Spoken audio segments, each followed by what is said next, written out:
You, John Fitzgerald Kennedy, do solemnly swear.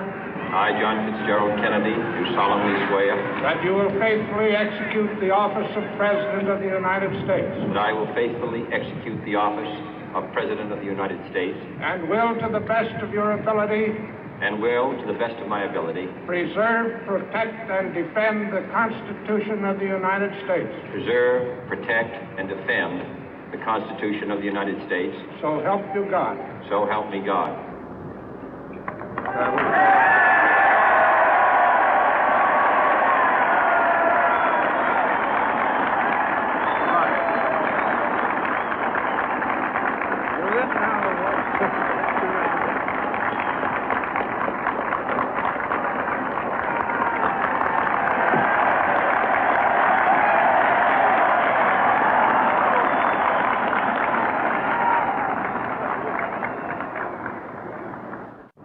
Vice President Johnson, Mr. Speaker, Mr. Chief Justice, President Eisenhower, Vice President Nixon, President Truman, Reverend clergy, fellow citizens.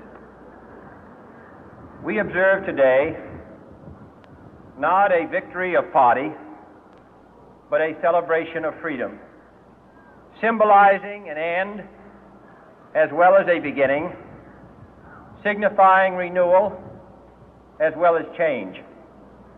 For I have sworn before you and Almighty God the same solemn oath our forebears prescribed nearly a century and 3/4 ago. The world is very different now, for man holds in his mortal hands the power to abolish all forms of human poverty and all forms of human life. And yet the same revolutionary beliefs for which our forebears fought are still at issue around the globe. The belief that the rights of man come not from the generosity of the state, but from the hand of God. We dare not forget today that we are the heirs of that first revolution. Let the word go forth from this time and place to friend and foe alike that the torch has been passed to a new generation of Americans born in this century, tempered by war, disciplined by a hard and bitter peace, proud of our ancient heritage, and unwilling to witness or permit the slow undoing of those human rights to which this nation has always been committed and to which we are committed today at home and around the world.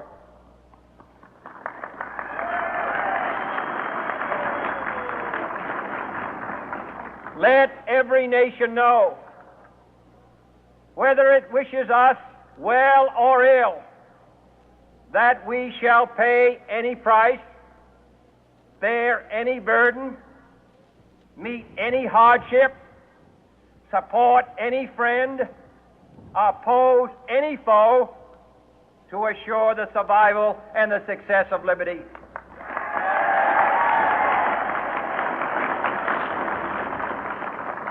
This much we pledge and more. To those old allies whose cultural and spiritual origins we share, we pledge the loyalty of faithful friends. United, there is little we cannot do in a host of cooperative ventures.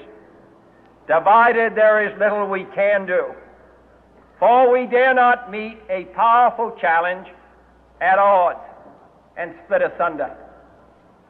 To those new states whom we welcome to the ranks of the free, we pledge our word that one form of colonial control shall not have passed away merely to be replaced by a far more iron tyranny. We shall not always expect to find them supporting our view, but we shall always hope to find them strongly supporting their own freedom, and to remember that in the past, those who foolishly sought power by riding the back of the tiger ended up inside.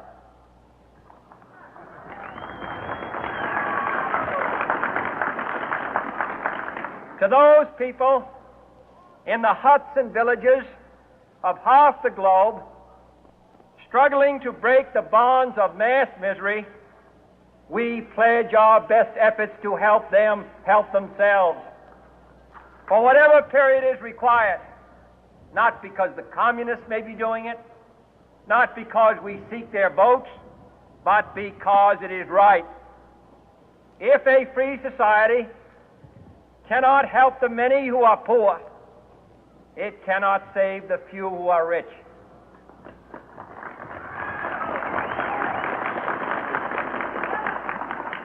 To our sister republics south of our border, we offer a special pledge to convert our good words into good deeds, in a new alliance for progress, to assist free men and free governments in casting off the chains of poverty.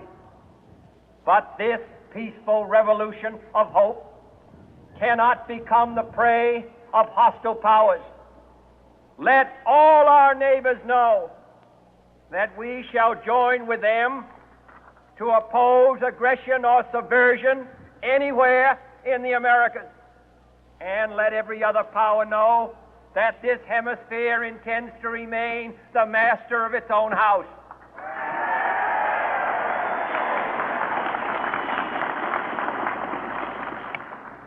To that world assembly of sovereign states, the United Nations, our last best hope, in an age where the instruments of war have far outpaced the instruments of peace, we renew our pledge of support to prevent it from becoming merely a forum for invective, to strengthen its shield of the new and the weak, and to enlarge the area in which its writ may run.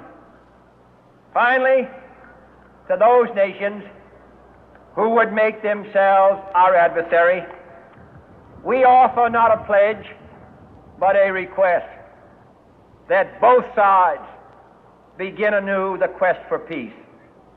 Before the dark powers of destruction, unleashed by science, engulf all humanity in planned or accidental self-destruction, we dare not tempt them with weakness, for only when our arms are sufficient beyond doubt can we be certain beyond doubt that they will never be employed. But neither can two great and powerful groups of nations take comfort from our present course, both sides overburdened by the cost of modern weapons, both rightly alarmed by the steady spread of the deadly atom, yet both racing to alter that uncertain balance of terror that stays the hand of mankind's final war. So let us begin anew, remembering on both sides that civility is not a sign of weakness, and sincerity is always subject to proof. Let us never negotiate out of fear, but let us never fear to negotiate.